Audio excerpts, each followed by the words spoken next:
Kirsten Morgan, overmatchconsulting.com. I thought it was just fireworks. Active shooter. Victim quote. In this captivating episode, former US police officer Kirsten Morgan regales listeners with her compelling journey through a distinguished career with the Charlotte-Mecklenburg Police Department. From her childhood aspirations to her dynamic roles, including 7 years on the SWAT team and diplomatic protection, Kirsten shares riveting anecdotes and insights. Reflecting on her experiences, Kirsten recounts a pivotal moment during an active shooter situation at the University of North Carolina at Charlotte. Part of the responding SWAT team arriving, Kirsten heard first-hand accounts from victims, which emphasized the chaos and terror of the event. She shared a poignant quote from these victims who likened the gunfire to fireworks, serving as a stark reminder of the unpredictable nature of real-world threats, that being, as I said, I thought it was just fireworks. Kirsten underscores the importance of preparedness and decisive action in such critical scenarios, and now teaches this at her company and also on social media. After her law enforcement career, Kirsten spoke about the venture Overmatch Consulting, dedicated to providing situation awareness and providing high-quality, practical training to individuals and organizations. Inspired by figures like Special Forces veteran Kevin Owens, she emphasized the stark contrast between real-life law enforcement situations and training exercises. Through their company and active presence on social media, Kirsten demonstrates her unwavering commitment to empowering individuals with practical knowledge and skills, leaving a lasting, positive impact far beyond her law enforcement tenure. You can find Kirsten at overmatchconsulting.com, and the link is below, or on Insta at Rosie K Bar, and again the link is below. Thanks for watching. I'm Damien Porter, former New Zealand Special Forces operator, subject matter expert from hownottodie.com.au, and you're listening to my Straight Talk Mind and Muscle podcast, sponsored by these guys, mystate.com, the ultimate daily formula for optimum hormone health, stress management, energy, and performance. 100% natural and clinically proven ingredients. It provides everything you need to raise your game in a convenient, gut-friendly capsule. Links for my former shows are in the show notes below. Thanks for watching. And we're live. Welcome to the Straight Talk Mind and Muscle podcast. Welcome my guest all the way from America, again, Kirsten Morgan. Hey, thank you. Hey, really cool to see you here. Thank you for taking the time. Really kind to get your reply from Instagram, which is how I found you. And you do some amazing videos on situation awareness, safety, a whole bunch of things. But look, your background is brilliant. People butcher my background all the time. I like to say I need to get a whiteboard out and write it down. But, you know, you were a police officer. Now you're doing these sort of things. But that's really going to not do it justice at all. So, Kirsten, can you tell us where you how you sort of ended up here from your policing career and into what you're doing now with Overmatch? Yeah, I don't have any family or anything in the police force anywhere in America, and I knew at 5 years old that that's what I wanted to do. Wow. I actually filled out a piece of paper when I was 5, and I still have it. So it was something I just always knew that I wanted to shoot for, and thankfully got the opportunity. Was a police officer in Charlotte, North Carolina, which is the largest department to give people a reference, from Atlanta to DC. So big city, largest city in that area as well, and got to do a lot of fun things and experience a lot of things, which is really nice because I guess it's bad being in a high crime area, but it's really good for your experience. Yeah, it really. Same with firefighting. You know, we're talking offline about what I'm doing, and if you get thrown into the deep end, you learn fast. You have to, and you've got other people Yes. around that experience that can help you as well, right?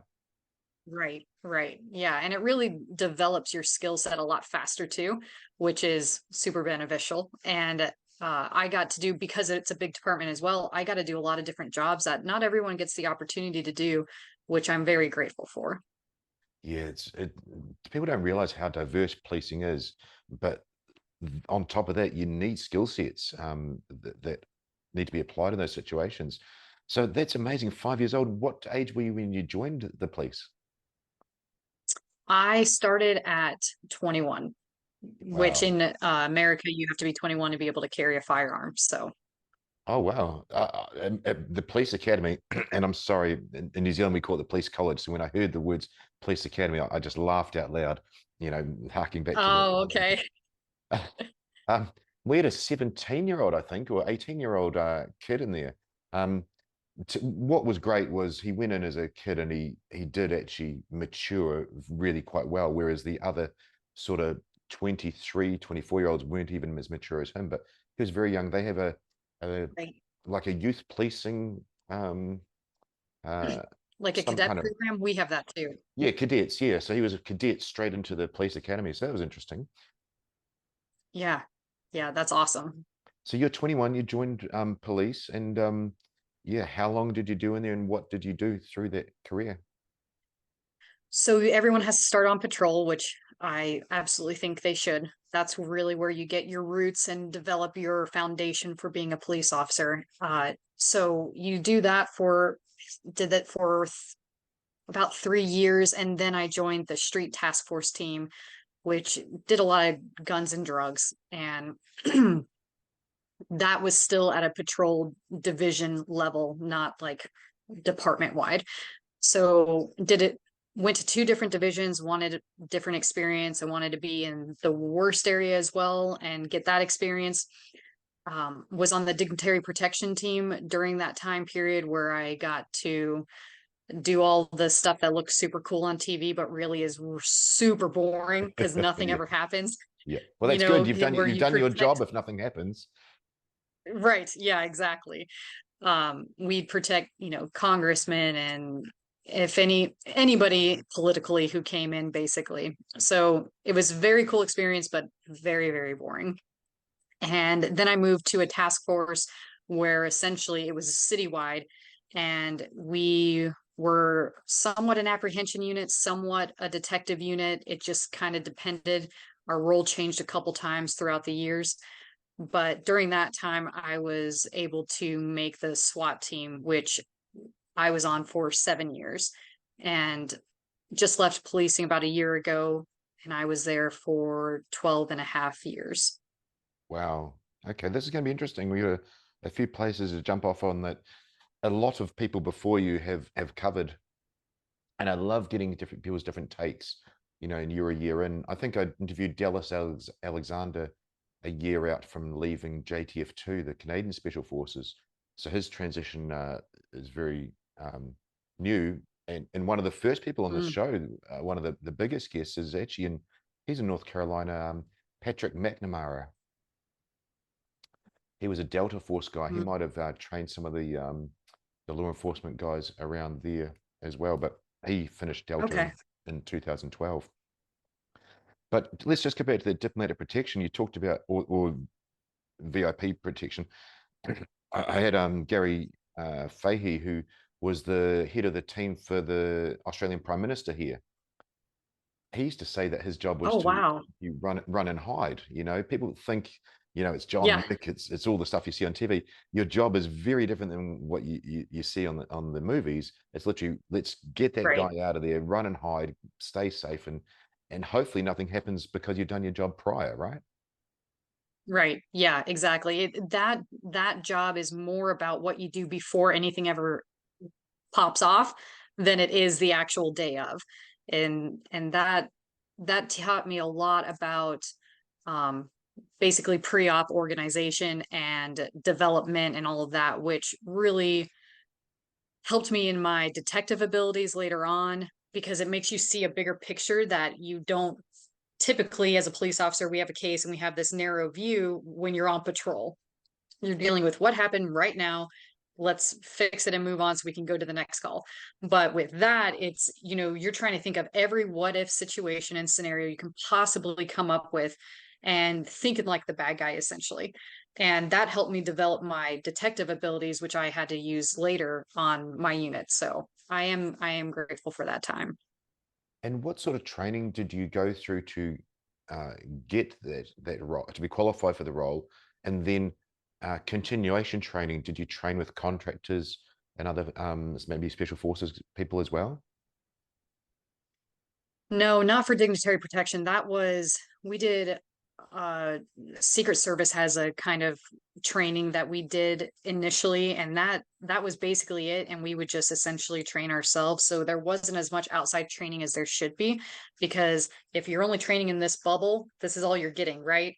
But the moment that you branch out, now you're getting so much more knowledge and information and everything. So, but when I was on the SWAT team, that was a totally different ball game. We trained with all kinds of different people. I'm not sure what I'm allowed to say, Yeah. but I gained an incredible amount of knowledge, and I actually had more fun doing dignitary protection on the SWAT team than I did with dignitary protection, because we got to do some really cool stuff.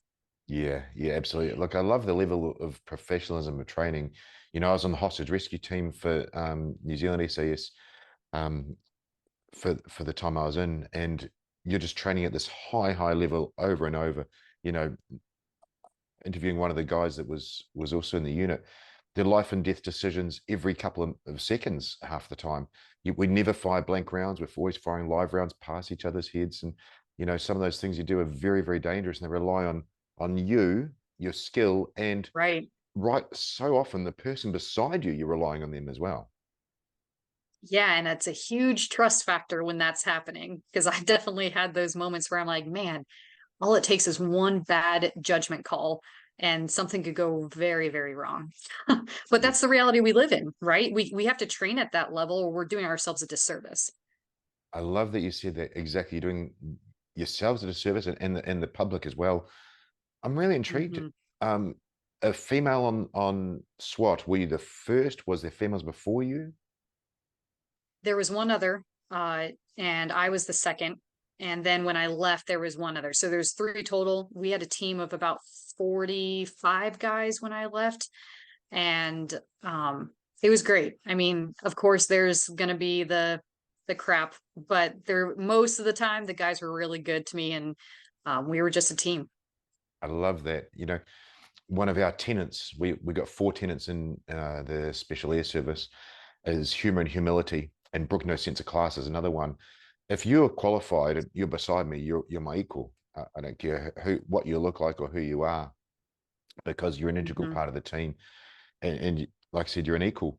Um, I'd love to get your take on this though, a female in SWAT.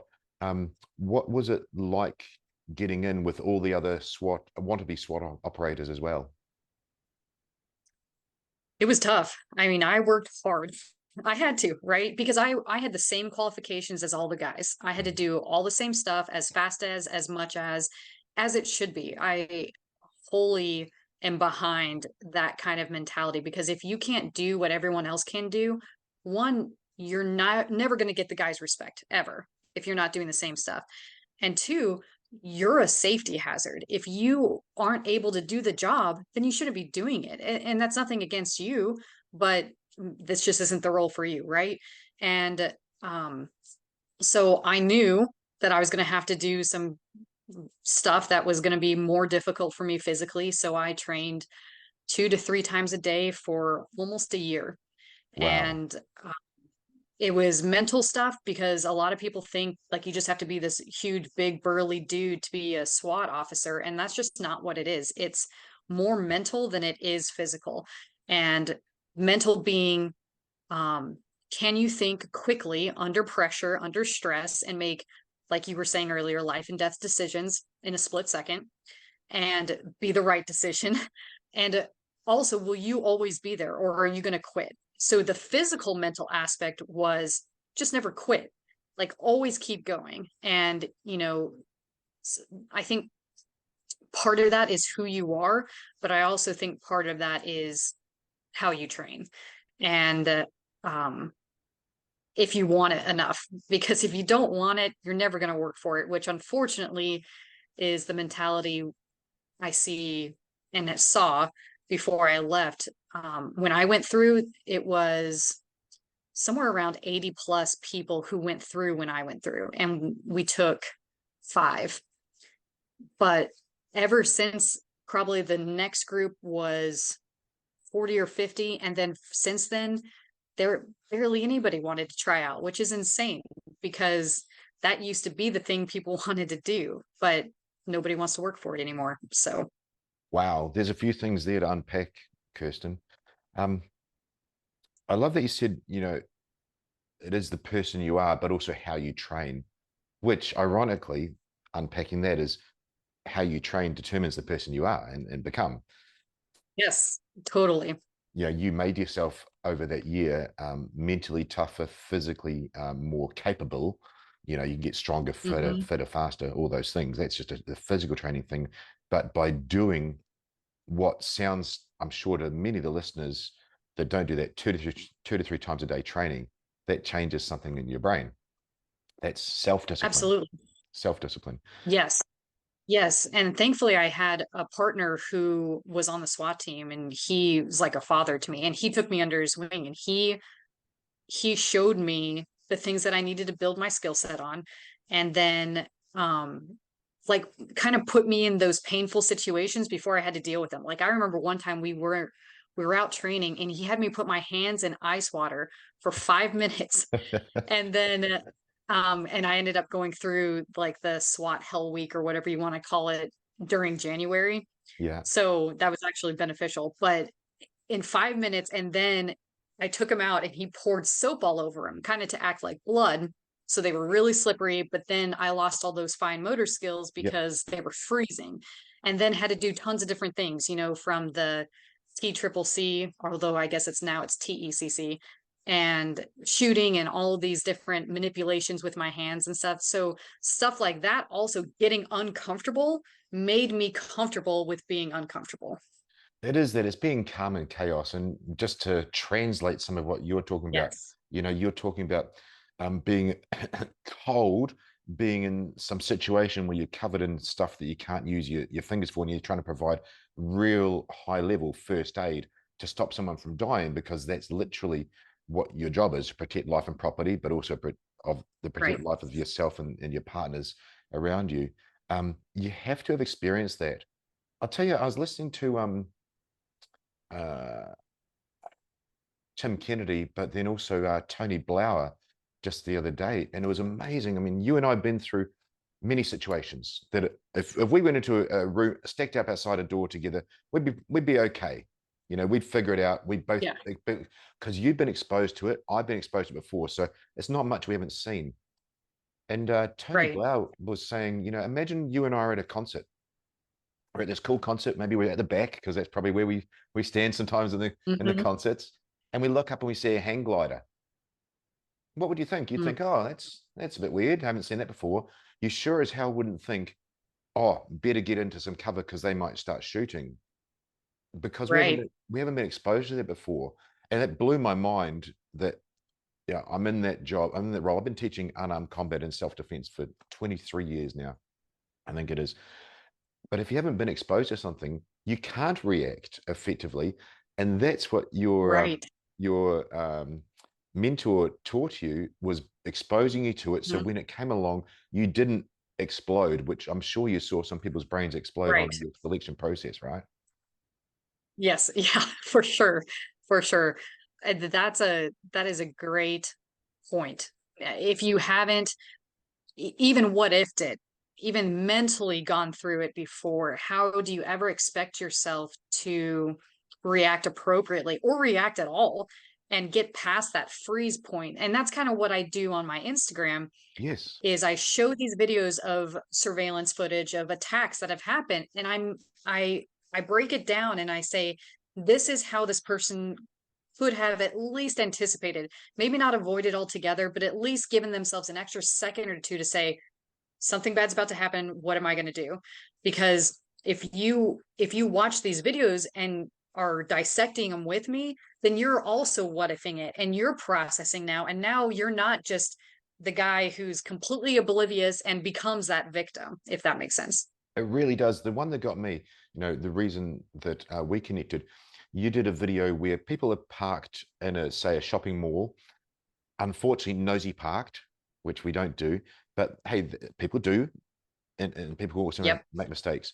And a car pulled up behind them, so 90 degrees behind them, and the guy got out and literally got into the we call it the boot of the car, but into the tailgate of the car. I Yes. would never have considered somebody would do that, being underneath the mirror field of view, field of vision. I would never have considered it, but now in my file, I've got, okay, maybe if there's a car does that behind me, I'll think about that a bit more. Yeah. Yeah, absolutely. Look, we do it in the fire brigade. There's so many diverse jobs. When someone's done a job on another shift that you haven't attended, we'll talk about it. So I have a file in my brain that I can access a little bit faster than having to figure it out on the Yes. fly. Yeah, and that's what training and experience is so important for, because it makes that reactionary gap just a little bit lessened, which gives us just that little edge to be able to respond appropriately and effectively and quickly to be able to survive that next 5 seconds. And that's what, it's not that you and I are like these big badasses or anything. It's just that we've had the opportunity and the training to be able to think that way, and had the will to want to go through it and think that way, right? And that's what my role now that I left policing, my goal is to share what I've been fortunate to receive with the normal everyday people who need it, maybe even more than people like you and I. So that's kind of what Overmatch, my company that I share with Kevin Owens, who's special forces here in the US. He was first in Ireland. He was Ireland Special Forces. Then he became here, became a citizen, and then became a Green Beret forever. He's been doing it forever and just recently retired. But that's what our goal is with this company, is to just provide the information that we've been lucky enough to receive and share it with everyone else. You're so right. And people like you and I, that's our normal modes.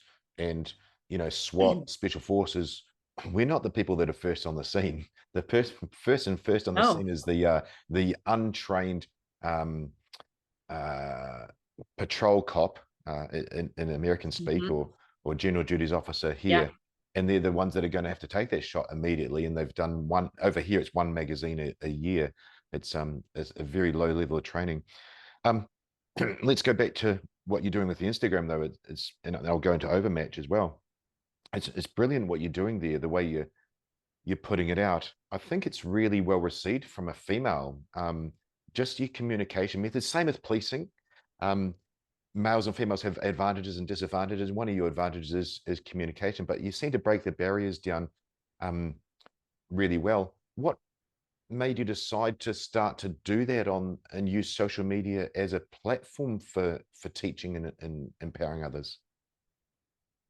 When I first got out of policing, I ended up leaving for multiple reasons, but one was I never saw my daughter, and it was a little rough. I didn't think I would be that person, but I totally am. Kids change you for the better.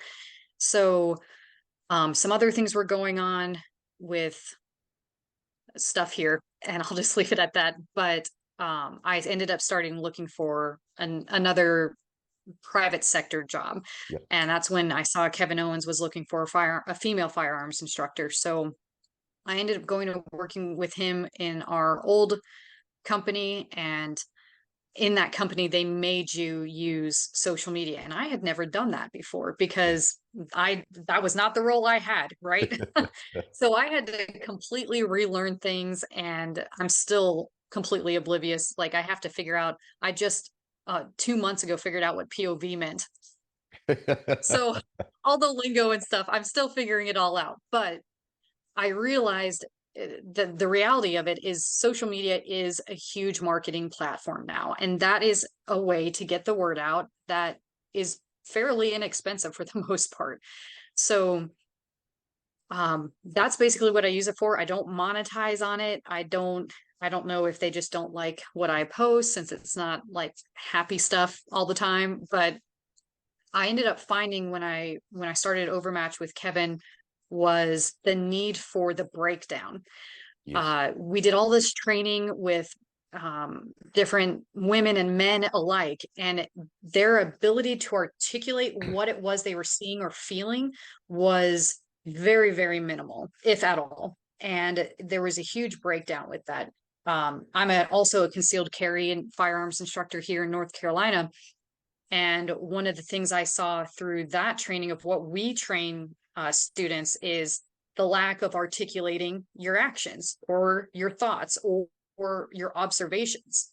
And again, the third way that I've experienced this in my personal life was when I trained at the academy. I did that part-time with CMPD.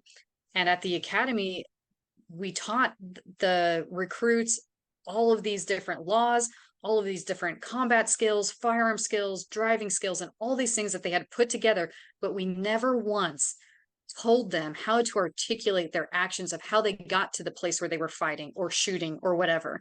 And that is the most important thing. That is how you prevent horrible liability issues.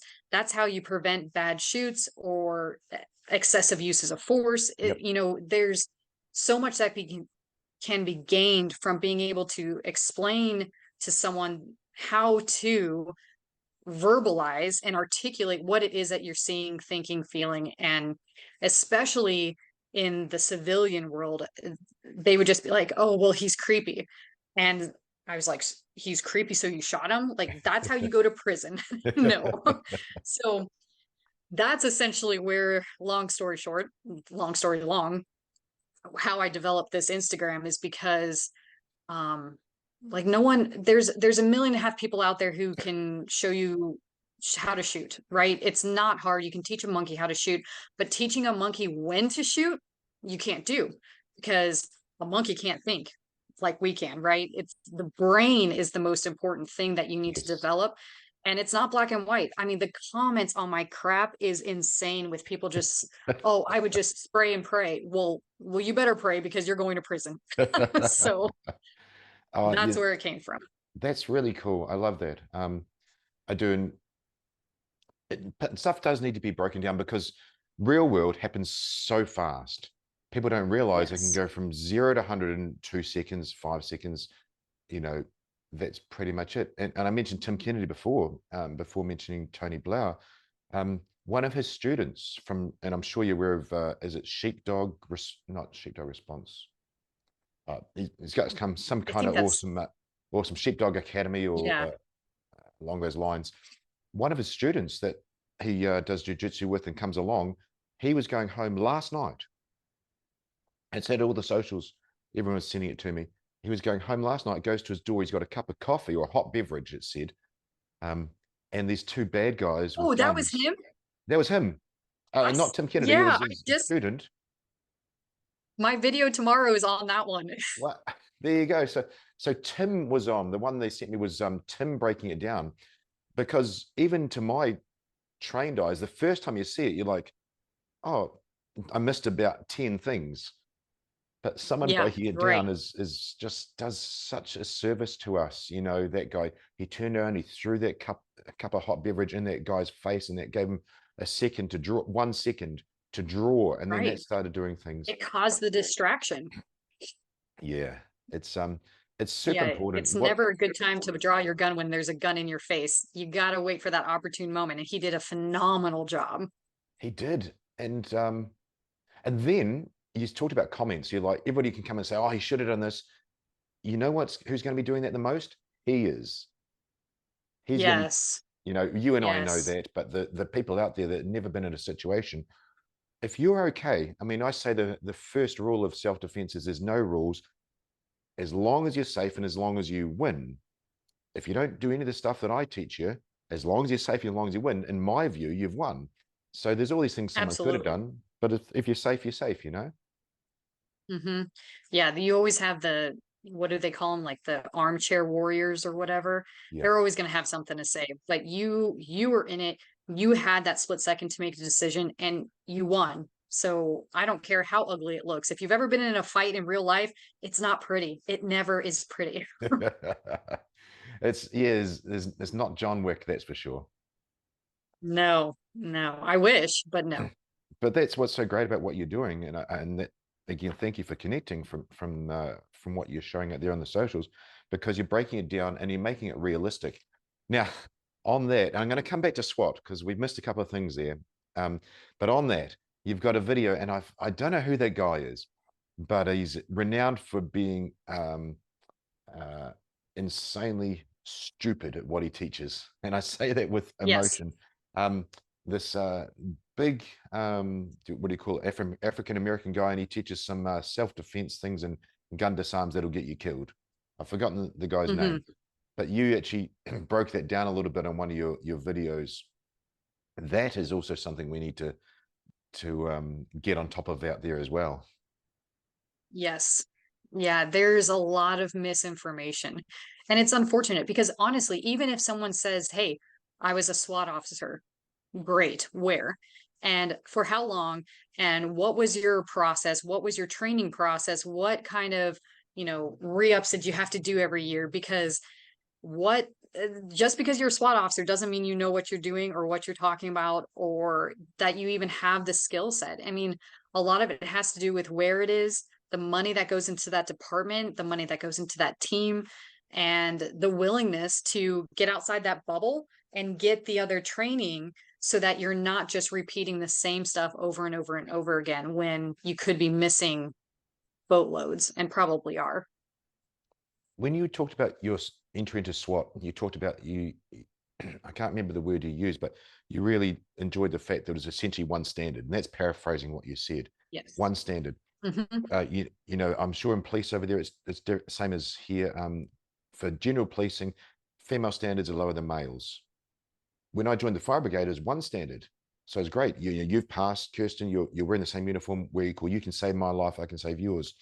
So Yep. being that SWAT has one standard, what was it like? Because you're physically smaller.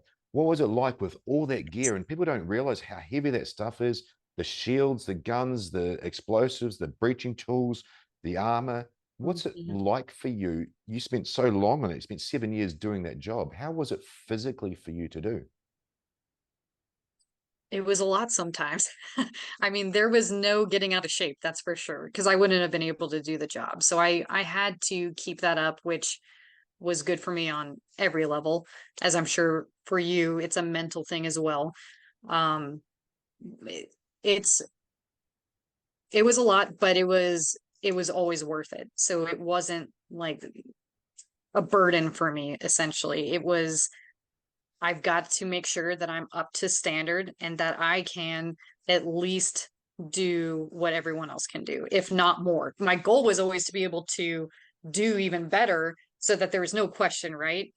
But I know one of the biggest things that I realized after making the team, because your perception is like what Hollywood throws out there, and it's just these huge, big dudes, that there's so many different roles on the team that you don't want just a bunch of big burly dudes. You want some little guys too, because there's a lot of small homes in the ghetto. There's a lot of like small space and attics and crawl space and stuff that big guys aren't fitting into. And plenty of other roles as well. But that was something that I was pleasantly surprised to realize that a good team needs diversity. And you can't just have all the muscle heads. You also need the people who can just run forever or fit into small places and things like that.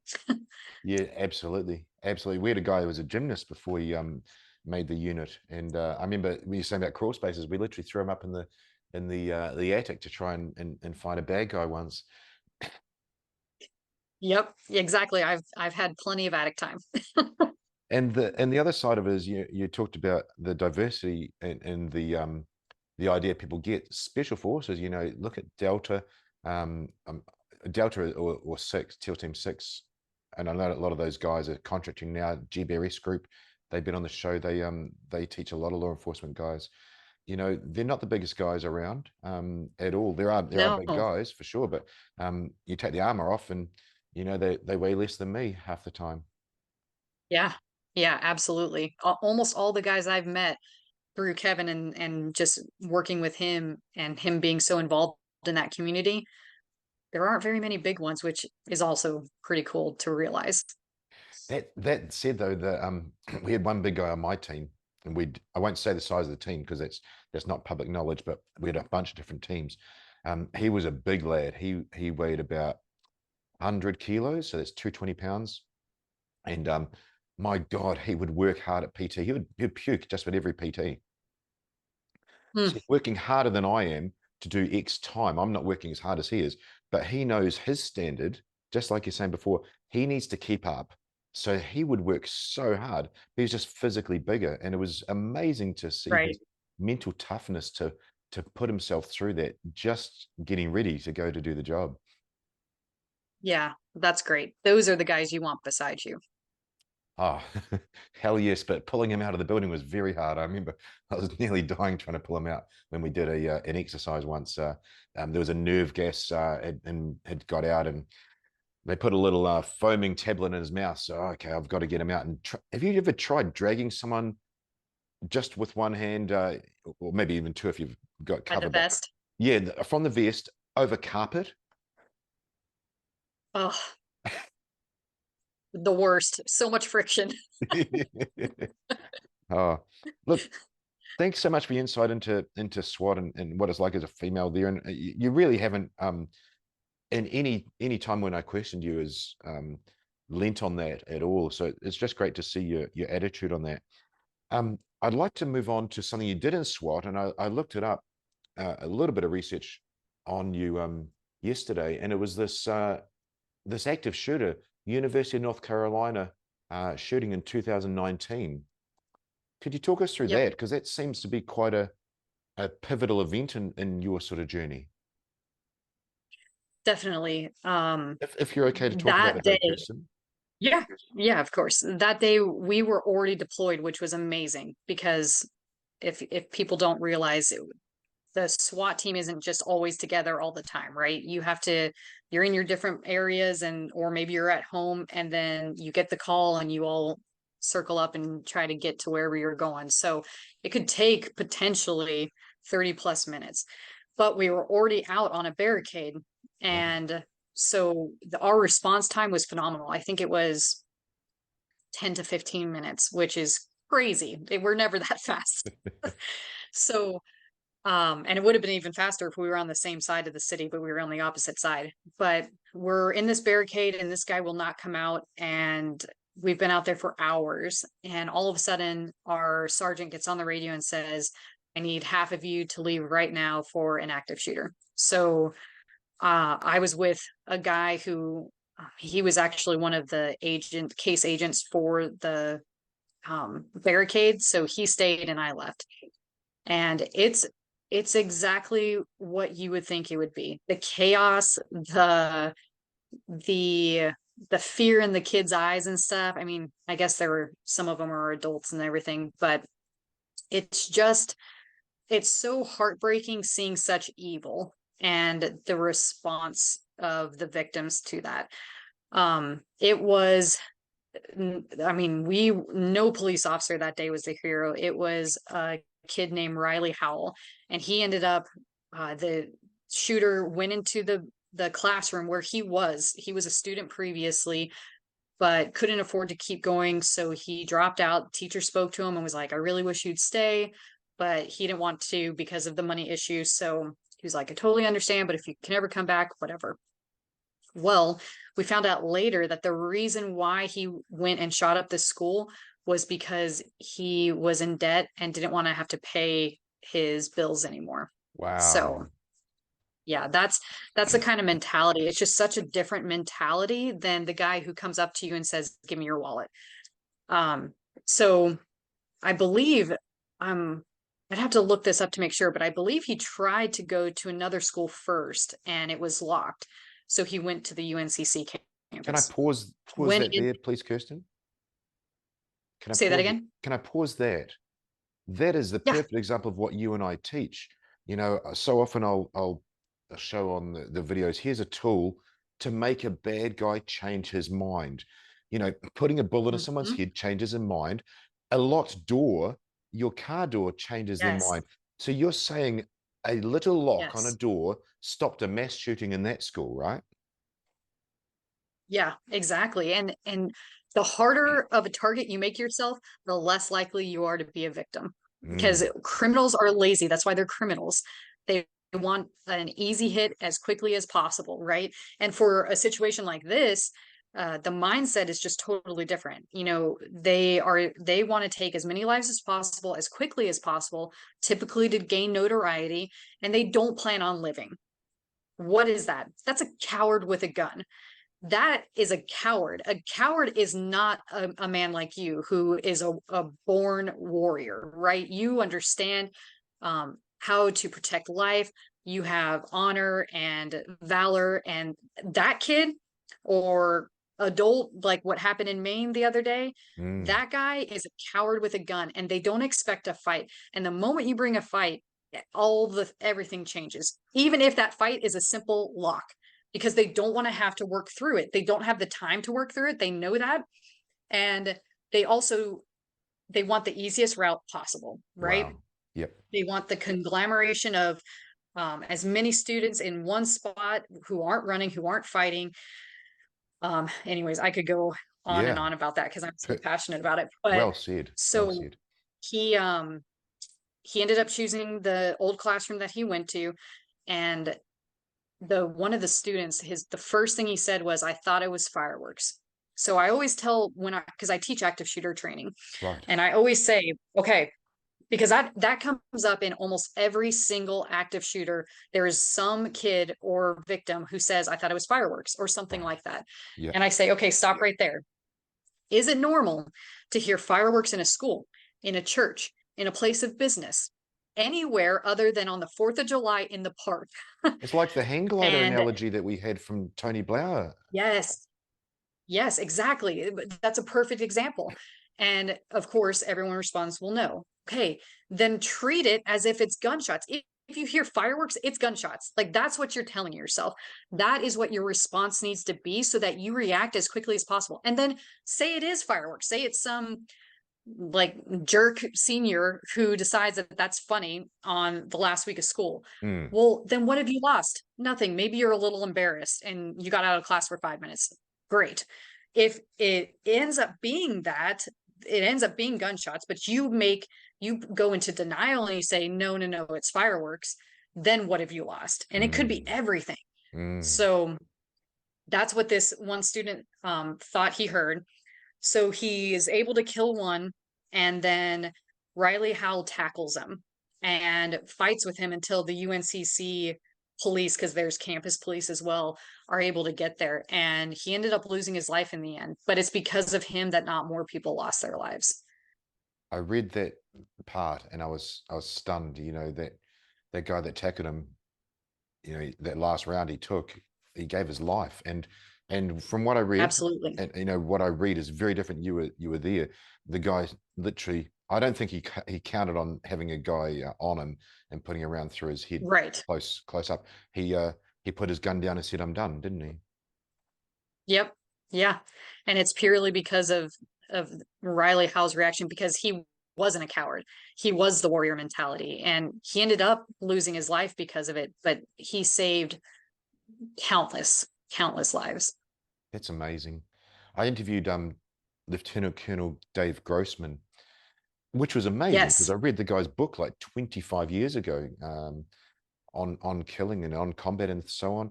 And just talking about we talked about active shooters. We talked about being able to pull the trigger. And these kids are amazing now. They played their video games, which you and I think you would have done simulator training with the guns on the TV screens and so on. Mm-hmm.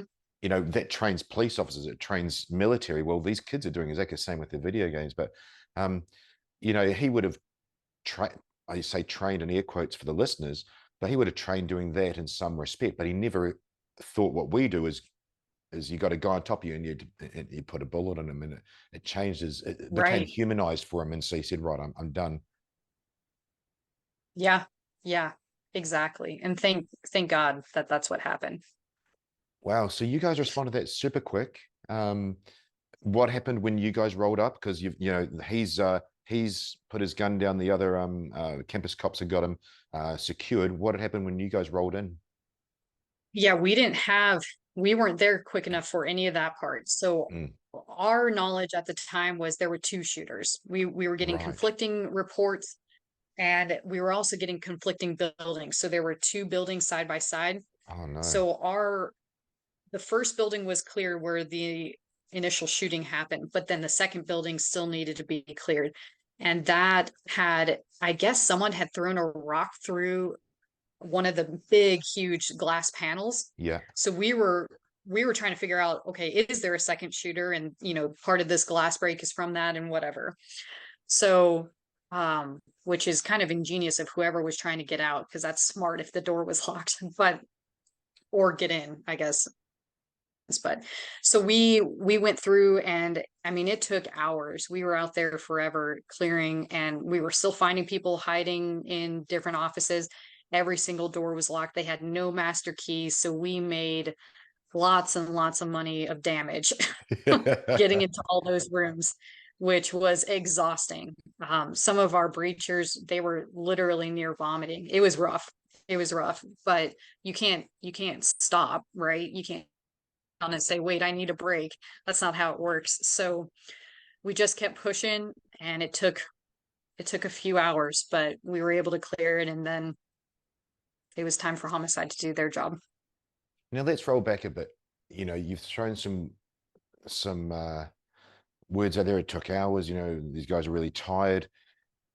That's you and I talking, but for the listeners, how long does it normally take on a training exercise to clear a house?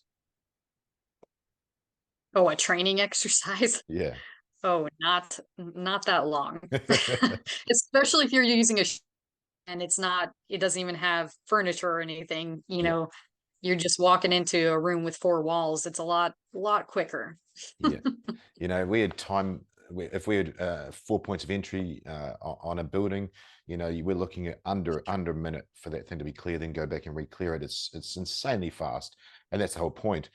But for you to go and clear a building for hours, that's not how you train all the time, but it's what you're prepared for, and on top of that, you were going, literally, I'm sure you're going, oh my God, there is another shooter. You didn't think, what if you're looking for a bad guy, you're finding victims, they're hiding Right. away, and then you're seeing damage, as you said.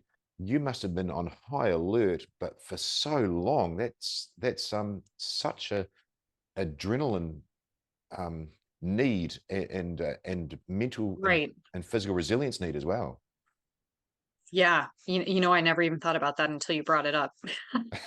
Yes, because we were definitely on high alert for a long time. It wasn't until near the end where we were pretty confident there wasn't a second shooter. But yeah, anybody who's done a job like that, and that's draining in and of itself.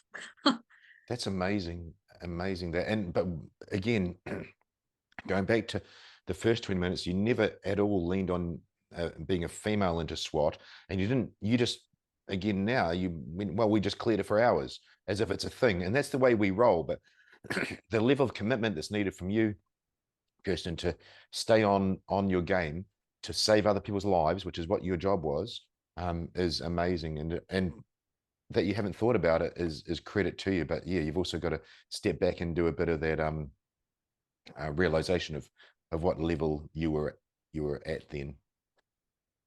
Right. Yeah. And like you were saying with Grossman, that his books I read On Combat and On Killing when I was a patrol officer, and that was like eye-opening.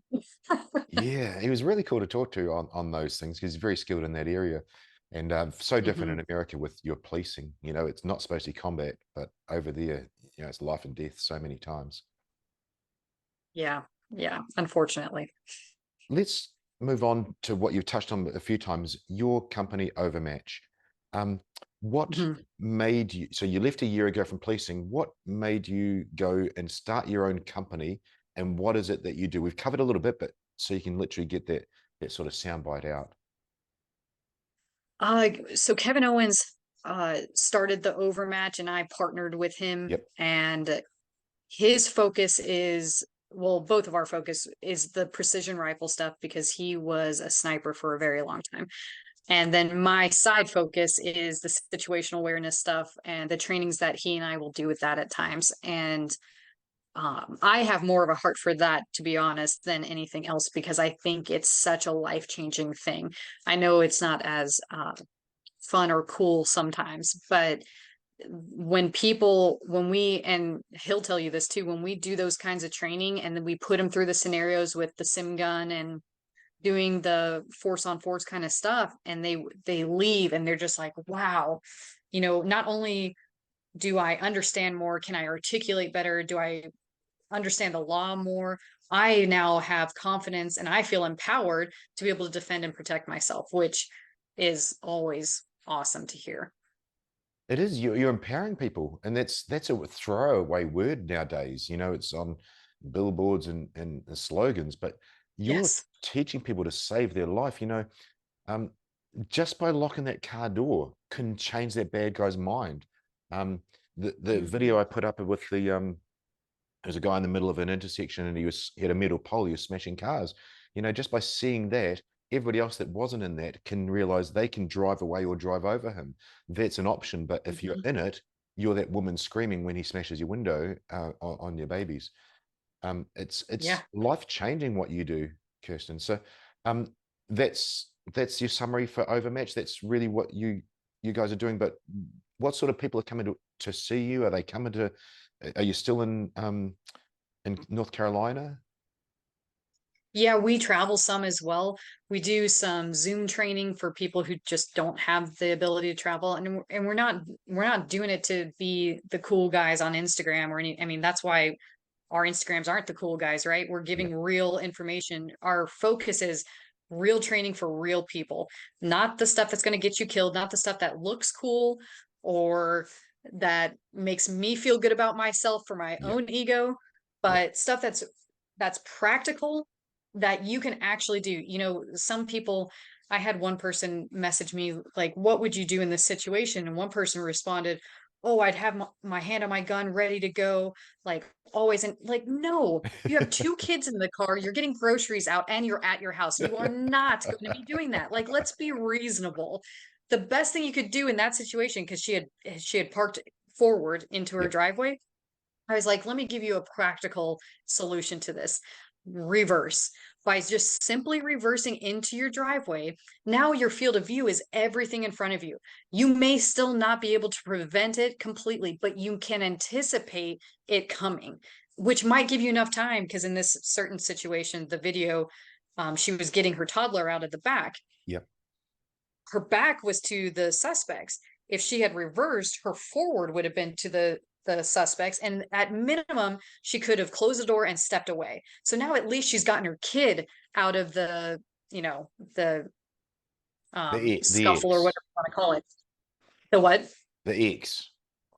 Yes, off the X, exactly. Now you've stepped away, and at least it can just be the two of you, and you don't have to worry about your child being involved. And then that's practical knowledge. That's stuff that everyday Joe Blow, or the moms who just have too much going on and can't get out to a training all the time, that's stuff that they can take away and use and can make a difference in their lives. That's what our focus is on, not the let's go shoot 300 rounds down range and waste money, because all we're doing is basically throwing bullets when you could do way more with just 50 rounds. But anyways, I'm a little frustrated by some of the stuff that I see. But you're also so passionate. That's come through so often in this interview, Kirsten. I wrote an article for SoftRep, a couple articles actually, and they come off the back of some videos. I don't blame the mum who's super busy and didn't see that.